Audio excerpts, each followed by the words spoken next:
la présentation des candidats du RHDP à la population. Je vais parler de l'investiture de nos différents candidats. Nos candidats vont gagnants, mais nos candidats vont aussi perdants. J'ai dit gagnants pourquoi? Parce qu'ils ont été investis par le président de la République. Perdants pourquoi? Parce que certains ne font pas l'unanimité de leur population. Et je vais répondre sur ce que le président a dit. Cela est dû à quoi?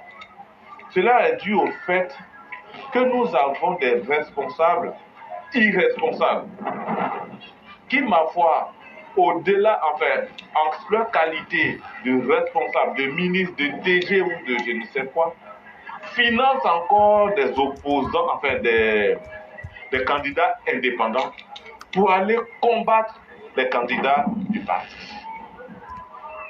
Je suis avec vous et je veux partager ça avec vous. Est-ce que vous n'avez pas raison, ou du moins, est-ce que vous ne donnez pas au président, nous ne donnons pas raison au président de dire que s'il les attrape, il les renvoie. Et encore, je dis bien et encore, nous serons face à des soucis. Parce qu'ils sont tous des mains occultes. Tous ces candidats et tous ces ministres que vous voyez, chacun a son petit indépendant à côté. J'ai dit sur cette radio, enfin sur votre chaîne, M. Éclaireur pour vérité, que l'après Ouattara sera très difficile. Parce que nous sommes en train de nous foutre les doigts dans le nez. Et pourquoi? Le vieux est vieillissant. Nous le savons tous. Pour d'autres aujourd'hui, il doit tordre le cou à la Constitution pour dire « je suis candidat ». Mais est-ce qu'en réalité, nous-mêmes, nous pensons à l'avenir du président Ouattara? Nous ne pensons pas. Nous, on vit ici, d'autres vivent bien. Mais quand ça va rester comme ça, la démocratie sera foulée du pied. Parce que même nous-mêmes, on n'allait même pas accepter qu'un autre président fasse encore d'autres mandats, si nous, on n'était pas au pouvoir. Et c'est en ce sens-là que j'attire l'attention des dauphins ou des prétendus successeurs, que chacun doit prendre son bâton de pèlerin et apprendre. Et j'ai toujours dit que quand ton papa te lègue un héritage, si tu ne peux pas faire comme ton papa, c'est qu'il y a deux solutions. Ou soit tu n'as pas appris, ou soit ton père t'a pas donné tous ses secrets.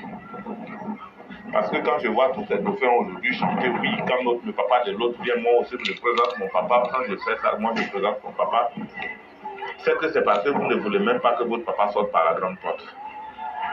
Et malheureusement, c'est ce à quoi nous faisons face aujourd'hui. Donc pour clore, je dirais, vive la Côte d'Ivoire, vive votre bonne opinion et vive votre bonne télé.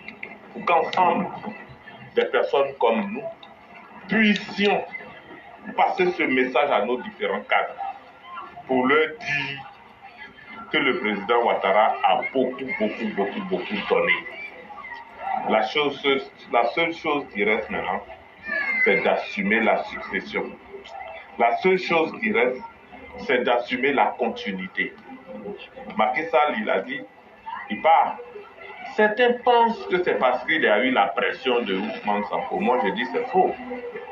Parce qu'en aucun cas, il avait dit à quelqu'un qui serait candidat. Et lui-même, il avait combattu ça. Et le président de la République, Alassane Ouattara, aujourd'hui, nous a dit que c'est parce que Gon est mort qu'il est venu. C'est vrai, ça fait une année, on a vu tout ce qu'il a fait. Moi, c'est ce que je pense, hein, c'est ce que je pense, c'est ce que je dirais. Je pense que la succession doit être assurée par les intellectuels qui sont au RHDP. Il y en a beaucoup au RHDP, il y en a beaucoup. Il y en a beaucoup. Mais j'ai vraiment peur, et je dis, de l'après Ouattara. Je vous remercie. Merci beaucoup, cher René. Merci des inquiétudes que vous avez évoquées. Et elles sont fondées dans un certain sens où il faut préparer la succession. Ça, qu'on le veuille ou pas, c'est quelque chose qui s'impose. Et aussi, aux différents candidats pour ces élections à venir là, Vous avez des avantages, mais aussi des désavantages. Il ne faut pas seulement aller faire du réchauffer pour dire aux populations, comme le président nous a plébiscité, vous avez vu, non? Donc c'est le président qui nous a envoyé. C'est dans la réalité, c'est dans le concret que vous allez pouvoir faire votre chemin aussi. Et c'est très important, c'est de cela que l'aîné parlait. Il a dit dans des termes avec beaucoup de sagesse, en espérant que vous trouverez en vous-même les ressources pour pouvoir vous corriger. On ne construit pas le monde avec une seule personne. Ça, il faut être convaincu là-dessus. Soyons résilients, apprenons auprès du grand maître. Et demain, vous serez aussi d'autres alternatives. C'est la chose la meilleure. Et c'est pourquoi même nous critiquons beaucoup ici, pour que les gens s'appliquent, s'améliorent.